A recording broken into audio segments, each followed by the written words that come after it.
sonra zamanda yanmadı, mən qaldım. Saatlar keçdi amma ömrüm irəliləmədi. Gözləmək öyrətdi mənə ən ağır dərsi.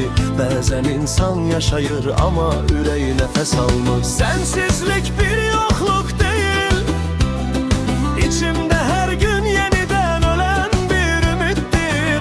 Adını unuttum sanmışdım, amma ürəyim səni məndən gizlədib. Gedən sən oldun, dağılan isə bütün gələcəyim idi.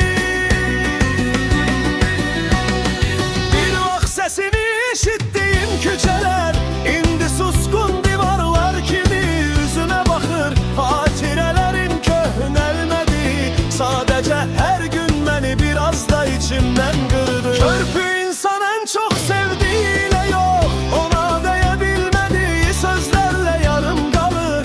Mən də yarım qaldım, çünki sən gedəndə özümlə birlikdə məni də apardın. Əgər bir gün yolun mənə düşsə, məni əvvəlki kimi axtarma, çünki sənsizlik məni dəyişmədi. Sadəcə